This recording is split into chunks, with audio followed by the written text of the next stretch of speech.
No, Dave, she's not just asking them to leave. She's pointing at the community center's petunia bed like it's a crime scene, I whispered into my phone, slouched down in the driver's seat of my glorious, semi-retired ambulance. From my vantage point just around the corner, I had a perfect view of the unfolding disaster. She's using her "I need to speak to the manager of the universe" voice. Oh boy, she's brought out the binder, the laminated 3-inch binder of doom. It's go time. I hung up before Dave could offer any of his typical, soul-crushingly reasonable advice. Reason had left the building about 5 minutes ago, right around the time the HOA president, a woman whose name I'd later learn was Brenda, materialized on the perfectly manicured lawn like a beige-clad angel of death. Let's back up. My name is Alex. 6 months ago, I was a paramedic. I loved the job, mostly. The adrenaline, the problem-solving, the genuine feeling of helping people in their worst moments. What I didn't love, what I grew to loathe with the passion of 1,000 burning suns, was the bureaucracy, the paperwork, the endless, nonsensical rules dictated by people in sterile offices who hadn't seen a real emergency since they choked on a biscotti in a board meeting. I quit the day I had to fill out a 7-page incident report because the wheels of the gurney squeaked in a non-regulation pitch. I'm not even kidding. So I took my life savings, which was less life-altering windfall and more slightly used sedan, and bought this beauty. She's a 1998 Ford E350, a retired ambulance with more miles on her than a space shuttle. I spent 4 months gutting and retrofitting her myself. I ripped out the old gurney mounts, installed new cabinetry, a medical-grade fridge, and state-of-the-art diagnostic tools. I lovingly named her The Prick because, well, I give shots. My plan was simple. Create a mobile wellness clinic. Wellness on Wheels, LLC. I'd partner with county health departments, local businesses, and community centers to bring basic preventative care directly to the people. Blood pressure checks, vaccinations, health screenings, all the stuff that keeps people out of the back of an ambulance in the first place.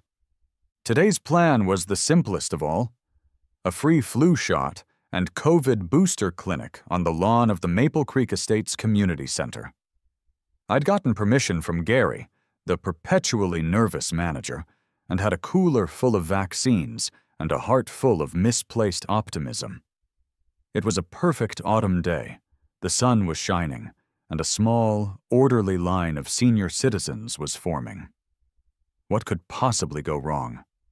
Enter Brenda and her binder of doom I had just finished setting up. A simple folding table, 2 chairs, a sharps container, and a friendly, professionally printed sign that read, "Free Vaccine Clinic Today," courtesy of Wellness on Wheels and the County Health Depta. A nice lady named Doris was in the middle of telling me about her prize-winning begonias when a shadow fell over the table. Brenda had arrived. She was maybe 50, with a haircut you could set your watch to, and an outfit that was 50 shades of beige. She wasn't looking at me. She was staring at my 10 by 10 blue pop-up tent, as if it had personally insulted her ancestors. "Excuse me," she said, the words clipped and sterile. "May I ask what this is?" "Hi," I said, offering my most disarming, non-threatening smile. "I'm Alex. This is a free vaccine pop-up for the community. We're here till 3. She blinked slowly, as if processing a foreign language. "Did you receive prior authorization from the Homeowners Association Architectural and Aesthetic Committee for this structure?" She gestured vaguely at the tent. I glanced at the tent, then back at her. "It's a tent. It pops up, it pops down. I don't think it requires an architectural review." Section 9, Article 4B of the Maple Creek Covenants, Conditions, and Restrictions, she began. And that's when she hoisted the binder. Clearly states that any temporary structure, including but not limited to canopies, gazebos, and awnings, must not infringe upon the visual harmony of the common area. That blue is entirely too vibrant. Doris, bless her heart, piped up. "Oh, I think it's a lovely shade of blue, dear. Reminds me of my grandson's eyes." Brenda shot Doris a look that could curdle milk. "Furthermore," she continued, her voice rising, "this constitutes an unapproved commercial and medical event on HOA property. Our insurance does not cover this." I held up a sheaf of papers. "Actually, I have our own liability insurance right here, along with our permits from the county health department and a signed letter of permission from Gary, the community center manager." She waved a dismissive hand, the sunlight glinting off a gaudy tennis bracelet. "The county has no jurisdiction here. This is Maple Creek, and Gary does not have the authority to approve unharmonious blue tents." Her eyes narrowed. "You will need to pack up this operation immediately." The line of seniors behind Doris began to grumble. A gentleman with a magnificent white mustache and a walker spoke up. "Now hold on a minute. We're here for our shots. This young man is providing a service." Brenda turned to him, her smile tight and terrifying. "And we appreciate his civic-mindedness, Mr. Henderson. However, rules are the bedrock of a civilized society. Without rules, we have chaos. We have vibrant tents." The sheer, weaponized absurdity of it all was breathtaking. I was trying to prevent the flu, and she was trying to prevent the color blue. This was the exact brand of institutional insanity I had tried to escape. My politeness, already a thin veneer, began to crack. "Look, Brenda, I am Mrs. Davison," she corrected, her nostrils flaring. "Okay, Mrs. Davison," I said, my smile feeling more like a grimace. "These people need their vaccinations. I am a licensed professional. This is a public service. Can we please not let the fate of the community's herd immunity hinge on your personal feelings about primary colors?" My sarcasm was not well received. She pulled out her phone, her thumb moving with practiced efficiency. "Gary," she barked into the receiver. "There is an unapproved, non-compliant, and excessively vibrant event happening on the north lawn. Please handle it." A few moments later, poor Gary scurried out of the community center, his face pale and beaded with sweat. "Alex, I am so sorry," he stammered, avoiding eye contact with me and looking terrified of Brenda. "She's right. Technically, the HOA has final say on the use of the common areas. I have to ask you to pack up." Brenda stood there, arms crossed, the binder clutched to her chest like a shield. She had won. The seniors sighed in disappointment, their shoulders slumping. Mr. Henderson gave Brenda a look of pure disgust before slowly turning his walker around. I felt a surge of familiar, bureaucratic rage course through me. Defeated, I began to fold up my table. "Thank you for your cooperation," Brenda said, her voice dripping with smug satisfaction. I gave her a bright, chipper smile. "Oh, no problem at all. Happy to comply with the rules. Wouldn't want any visual disharmony." I packed up my little blue tent, loaded my cooler, and gave a sad wave to the disappointed residents. I got in my personal truck, drove the 50 feet to the edge of the community center's property, and pulled around the corner, right where the prick was waiting. I pulled out my phone. "All right, Dave," I said into the speaker. "Plan B. Fire up the baby. I'm going in." I cranked the ignition. The old diesel engine roared to life.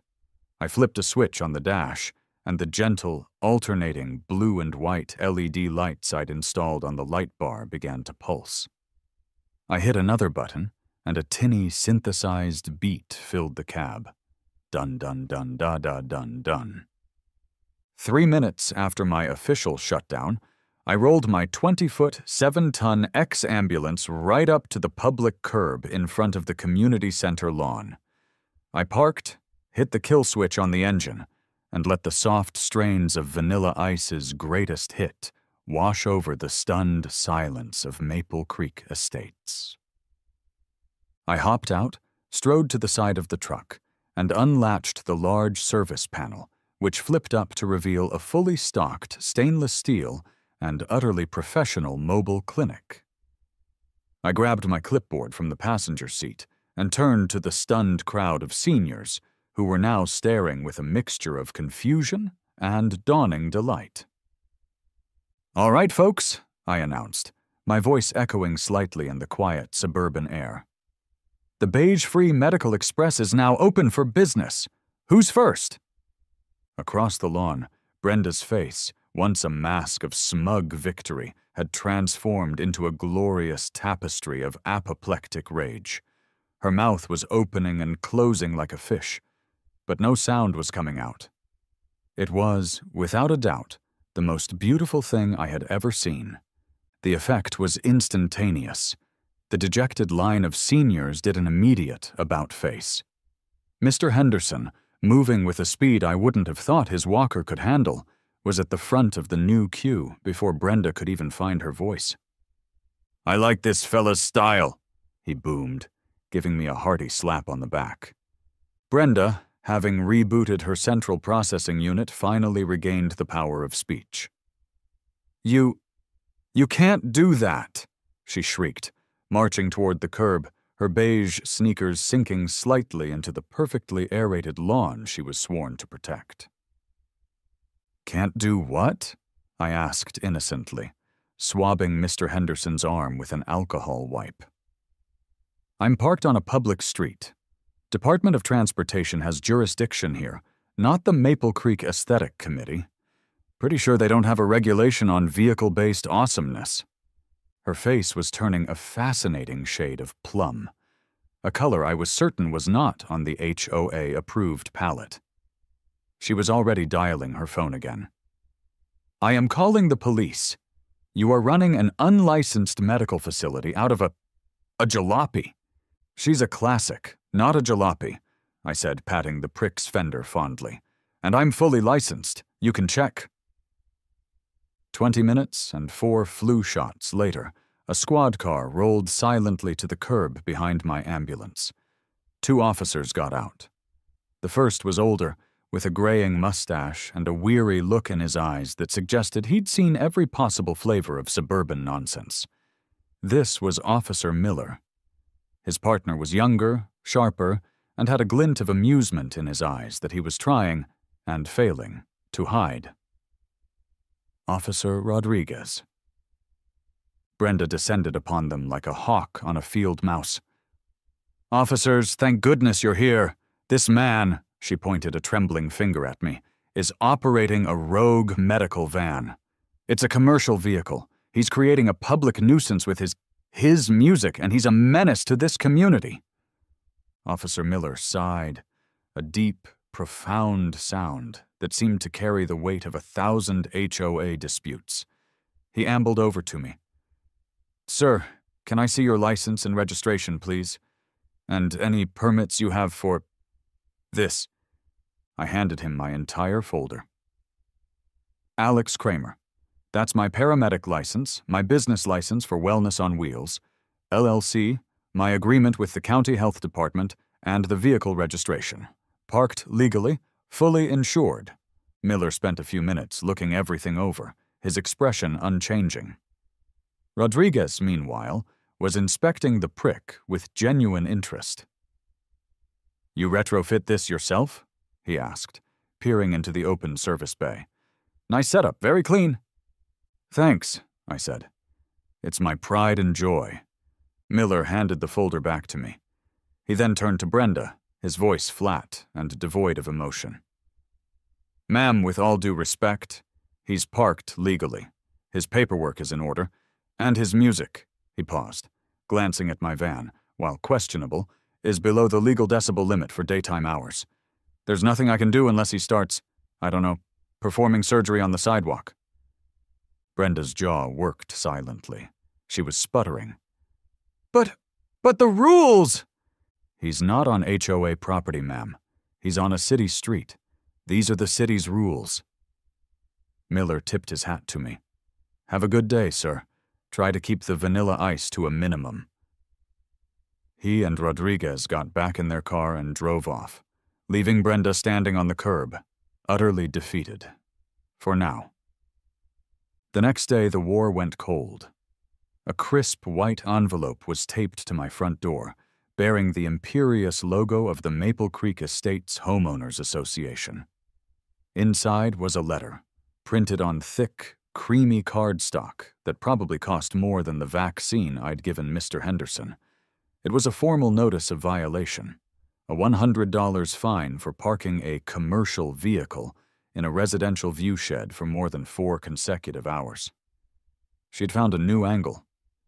My own house was a few blocks away, but still technically within the sprawling boundaries of Maple Creek. I knew this was just the first shot. I needed an expert. I called Dave. A viewshed? Dave laughed over the phone. That's not even a real legal term. That's advanced level Karenese. Let me see the CC and Rs. There's always a loophole. An hour later, he called back, triumphant. Got it. Page 47, subsection C, paragraph 2. The 4-hour limit for commercial vehicles is waived if the vehicle and its operator are engaged in the provision of contracted services to a resident member. She just gave you the keys to the kingdom, my friend. My grin was a mile wide. I spent the next hour typing up a simple, 1-page service contract. The service: at-home wellness monitoring. The price? $0.00.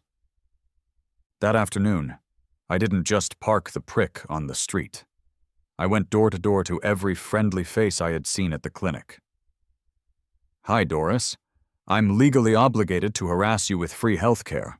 Would you mind signing this form saying I'm your contracted wellness provider so I can keep fighting the beige dragon for you? By the end of the day, I had a stack of 20 signed contracts. I made photocopies, stuffed them into a large manila envelope, and mailed it to the HOA office. On the front, I attached a bright pink sticky note, the most vibrant, unharmonious color I could find. It said, "Busy day, thanks for the legal advice. Best, Alex." The silence from the HOA lasted for 48 beautiful hours. I operated my clinic in peace, the line growing longer each day as word spread. People would stop by not just for shots, but to chat, to thank me, to tell me Brenda had once tried to fine them for having a wind chime that was tonally discordant. I was becoming a folk hero. Then, on Wednesday, the second envelope arrived. This one was thicker. The fine had been escalated to $250. The violation was twofold. First, creating an unapproved public gathering on public thoroughfares. Second, and this was my personal favorite, displaying unseemly and non-professional signage. Apparently, the laminated sign I'd taped to my window, detailing my hours of operation, was an affront to God and man. She's citing a rule against handwritten signs, Dave explained, scrolling through the PDF of the CC and Rs. Technically, yours is printed, but it's taped. She's arguing the tape makes it unseemly. Alex, this woman has too much time on her hands. She's not going to stop, I said, pacing my living room. She'll keep finding new obscure rules until one of them sticks. I'm always going to be temporary. I need to be permanent. I need to put down roots. Maliciously. An idea, terrible and wonderful, began to form in my mind. An idea that would require a professional. A Google search for contractors who hate the Maple Creek HOA didn't yield any direct results, but a few posts on a local forum led me to a name: Gus Kowalski. His company's motto was, "We build it right. No fuss, no frills." His online reviews were a mix of 5-star praise for his work and 1-star complaints about his gruff demeanor. Perfect, and I met Gus at a diner the next morning. He was a barrel-chested man in his 50s with a thick mustache and hands like cinder blocks. He looked at me over his coffee cup with an expression of profound skepticism. Let me get this straight. he grunted after I laid out my situation. "You're the ambulance guy?" "The Wellness on Wheels guy, yes?" "Heard about you. My wife's been laughing about it for 2 days. So, you're in a war with Brenda Davison?" A slow smile spread across his face, cracking the gruff facade. "Oh, that's beautiful. She once made me rip out a whole brick patio because the mortar color was Tuscan clay instead of desert sand. They were functionally identical. I hate that woman." "So you'll help me?" I asked. "Son," he said, leaning forward. "For you? I'll give you a discount." My plan was simple in its audacity. I went to my biggest supporter, Stan, the elderly man whose house was directly across the street from the community center. I laid out my idea. His eyes twinkled. "You want to rent a piece of my lawn to build a parking spot for your ambulance so you can stick it to Brenda?" he asked. "Essentially, yes." "And you'll pay me $100 a month and give me free blood pressure checks for life?" "That's the deal." "Son," he said, shaking my hand vigorously, "welcome to the family." The HOA rules, as Dave had discovered, were ironclad about sheds, fences, and permanent structures. But they were beautifully, wonderfully vague about landscaping and driveway modifications for accessibility. Gus and his crew arrived at Stan's house the following Monday at 7 a.m. sharp. The glorious sound of a cement mixer and a bobcat tearing up a pristine lawn was the sweetest alarm clock I'd ever heard. Brenda was at her window in a flash, a silk robe clutched around her neck, her face a mask of horror. They didn't just pour some asphalt. Oh no, Gus was an artist. They excavated a perfect 10 by 20-foot area. They laid rebar. They poured a 6-inch slab of reinforced concrete, perfectly level and complete with a gentle slope, making it fully ADA compliant. It was the most beautiful parking pad I had ever seen. But we weren't done. The next day, while the concrete cured, Gus's team installed the pièce de résistance. Not a sign from my clinic, of course. That would be a violation. Instead, they anchored a professionally routed wooden sign in 2 concrete footings right next to the pad. It read, "Stan's Future Medical Accessibility Project, generously supported by Wellness on Wheels, LLC." It looked official. It looked important. It looked untouchable. The final touch was the landscaping. Gus, with a wicked grin, personally placed each item. A half-dozen classic pink lawn flamingos, each one now sporting a tiny, doll-sized stethoscope around its neck. 2 garden gnomes, one in blue scrubs holding a tiny clipboard, the other in a white coat with a head mirror. It was a symphony of suburban spite. Naturally, Brenda called the police. This time, Miller and Rodriguez looked even more tired. "She's reporting illegal construction," Rodriguez said, already looking at Gus's signed permit from the city, which he had proudly displayed on a small easel. Miller walked over to Brenda, who was vibrating with rage on the sidewalk. "Ma'am," he said, his voice strained, "it's a parking pad, on his own property, with a permit." "But the flamingos," she sputtered, pointing at the plastic birds. "They're mocking me." Rodriguez turned away, but I could see his shoulders shaking with silent laughter. "So, let me get this straight," he said, turning back, his face a mask of professional seriousness. "You're reporting a man for installing a wheelchair-accessible parking space on his own property for potential future use and for gnome safety violations?" Miller didn't even wait for her answer. He just pinched the bridge of his nose. "It's a civil matter, Mrs. Davison. Please, for the love of all that is holy, stop calling 911 about lawn ornaments." The parking pad changed everything. It was a permanent symbol of defiance. A concrete middle finger pointed directly at the HOA office. The prick now had a home base, nestled amongst the medically themed lawn art on Stan's property. The neighborhood, which had been quietly watching the drama unfold, now began to openly choose sides. It was like a suburban Cold War. Brenda's chief lieutenant was a woman named Martha, a nosy neighbor from 2 doors down who seemed to have nothing better to do than document my every move with her phone's camera from behind her curtains. I'd see a little flash of light and just wave. My faction, on the other hand, was growing fast. I decided to launch a charm offensive, which I dubbed Operation Cookie Diplomacy. I started buying dozens of cookies from a local bakery and handing them out to everyone who stopped by, whether they got a shot or not. Kids loved it. Parents loved it. It was hard to villainize a guy who was handing out free chocolate chip cookies. The small acts of kindness started to add up.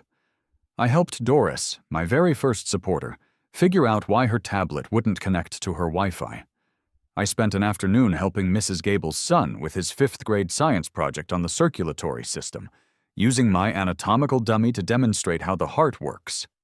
When young Jimmy Miller scraped his knee falling off his bike, I was there with antiseptic wipes and a Spider-Man Band-Aid before his mom even got out the door. I wasn't just the ambulance guy anymore.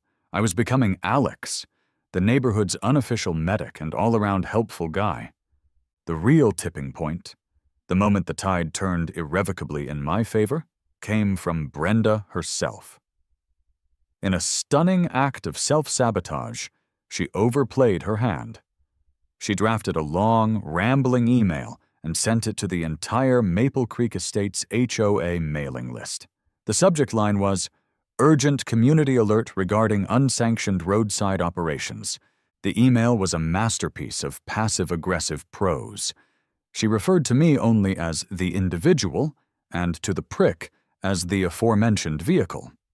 She questioned my credentials, which were publicly available, hinted at sanitation concerns in my spotlessly clean clinic, and bemoaned the carnival-like atmosphere that was destroying the serene character of their community.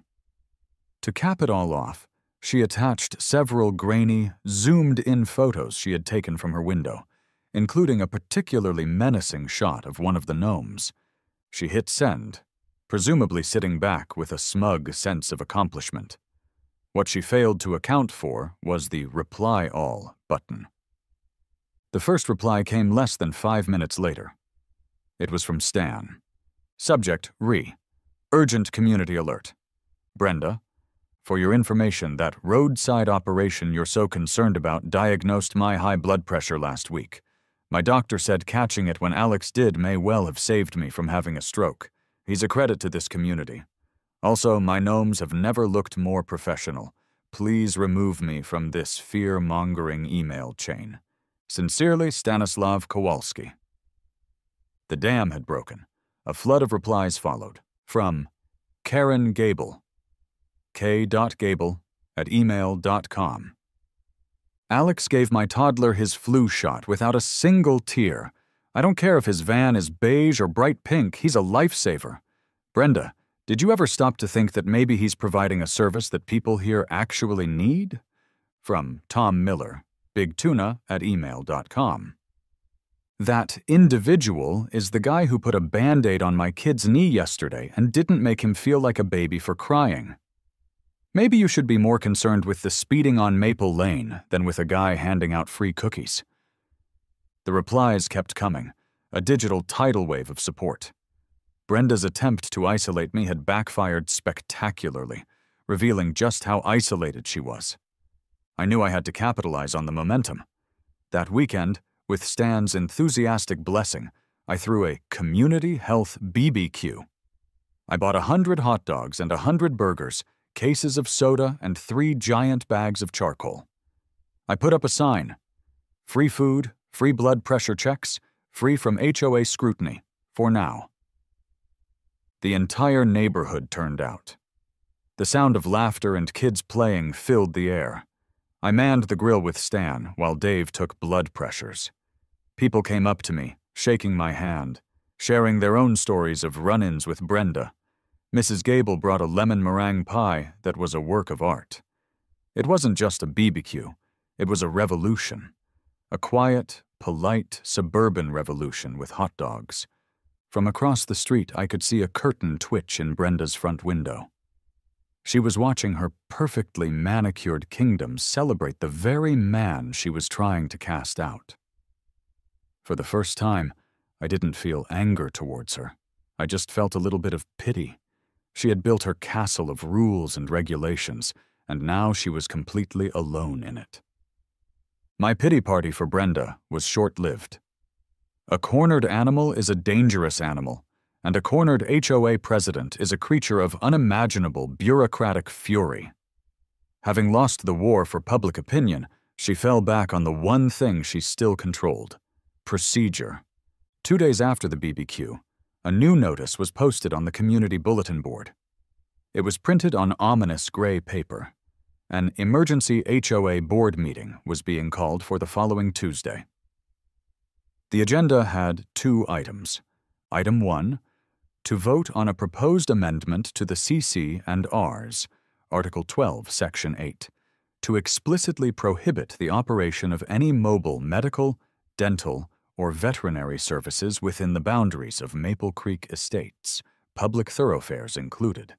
Item 2, to formally censure the resident of 124 Maple Lane, Stan, for non-compliant lawn modifications and the unauthorized installation of a permanent parking surface, and to authorize the board to seek legal remedy for its removal. "She's going nuclear," Dave said, reading the notice over my shoulder. We were huddled in Stan's living room, which had become my unofficial war room. "She's trying to write you out of existence and punish Stan for helping you." "She can't do that, can she?" Stan asked, looking more determined than worried. "Change the rules just to get one person?" "It's a long shot," Dave mused, tapping his chin. "Amendments to the CC and Rs usually require a 2/3 majority vote of all homeowners. She's counting on a low turnout and a core of supporters to push it through. We knew we couldn't let that happen." The next few days were a flurry of activity. Brenda was seen going door to door, her binder of doom in hand, presumably spreading her gospel of fear, liability, and depressed property values. She was preparing for battle. We had a different approach. Stan, a retired union organizer, was a master of grassroots campaigning. He spent hours on the phone, calling every resident he knew. "Hey, Bill, Stan here?" "Yeah, doing great. Listen, you coming to the HOA meeting Tuesday? Brenda's trying to ban the ambulance fellow." "Yeah, the nice one with the cookies. You should be there." Dave, my legal nerd in arms, sequestered himself with a copy of the HOA's Articles of Incorporation and its most recent financial statements, which, as a member, Stan was entitled to request. "There's gotta be something in here," Dave muttered, surrounded by stacks of paper. "Nobody who craves this much power follows all the rules themselves. It's like the first law of petty tyrants. My job was to be the face of the revolution. I continued my work, but now with a new sense of purpose. Every blood pressure I checked, every shot I gave, was a quiet act of protest.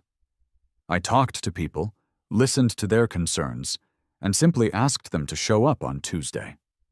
I didn't tell them how to vote. I just asked them to come and listen. I was preparing a speech, but it wasn't about bylaws or property lines. It was about community. The night before the meeting, the 3 of us gathered in Stan's living room one last time. Stan had a list of residents he'd confirmed would be attending. It was long. I had my speech scribbled on a few index cards, and Dave, a triumphant gleam in his eye, finally looked up from a spreadsheet. "Oh yeah," he said, a slow, wicked grin spreading across his face. "I got her." The community center meeting room, a place usually reserved for sparsely attended potlucks and dreary committee meetings, was packed to the gills. Every chair was filled, and people were standing along the walls. The air was thick with anticipation, smelling faintly of stale coffee and suburban discontent. Brenda stood at a podium at the front of the room, looking severe and powerful. Next to her was a projector screen, displaying the title slide of her presentation, preserving the integrity and value of Maple Creek Estates. It featured a picture of a perfectly manicured, utterly soulless beige house. She had the other two board members flanking her, two meek-looking men who nodded at everything she said.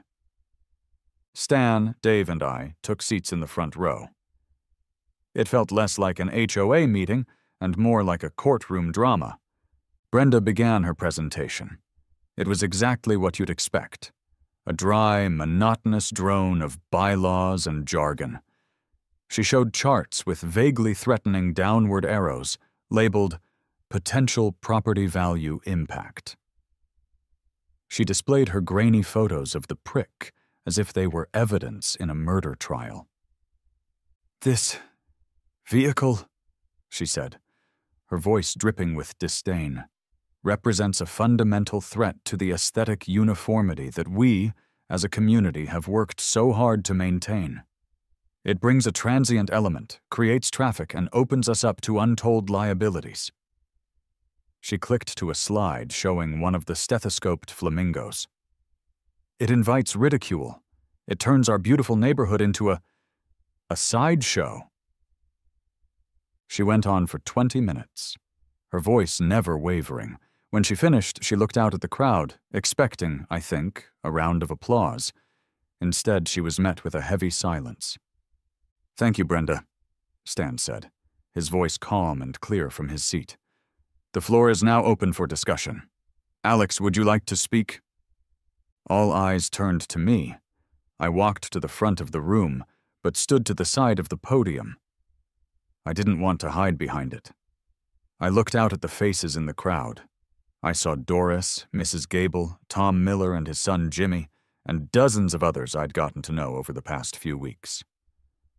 "Hi, everyone," I started, my index card suddenly feeling flimsy in my hand. "I don't have a PowerPoint. I don't have charts. I'm not going to talk about bylaws or property values. I want to talk about people." I looked at Doris. I want to talk about Doris, who told me all about her prize-winning begonias while I was giving her a flu shot she might have otherwise skipped because it's a hassle for her to get to the doctor's office.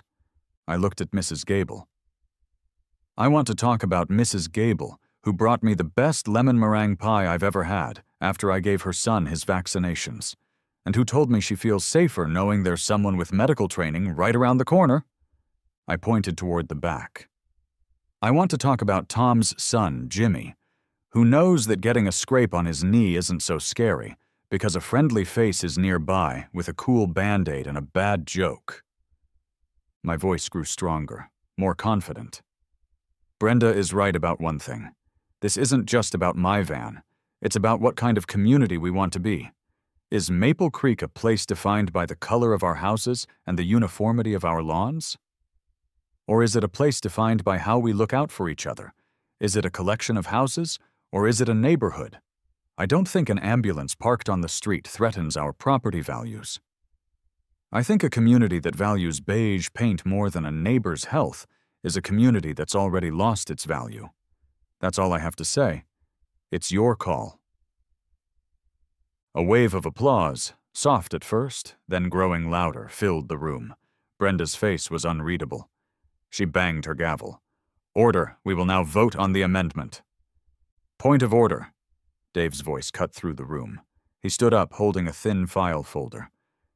"Before the vote, I have a question for the board regarding HOA finances." Brenda looked annoyed. "This is not on the agenda." "Actually, according to Article 4, Section 2 of your own bylaws, any member may question the board about expenditures at any official meeting," Dave said smoothly. "I'd like to draw the board's attention to an expenditure from last month. An invoice for $2,000 paid to one G. Phillips Landscaping Consulting. According to the notes, this was for a visual harmony assessment of the community center's flower beds." A murmur went through the crowd. $2,000 for someone to look at flowers?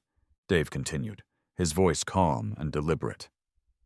Now, the bylaws also state that any non-essential service expenditure over $500 requires a majority vote from the board.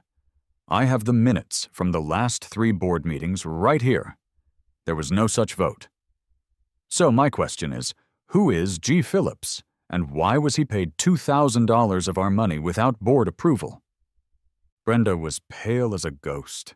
The 2 board members beside her looked at each other in confusion. He's a highly respected horticulturalist, Brenda stammered.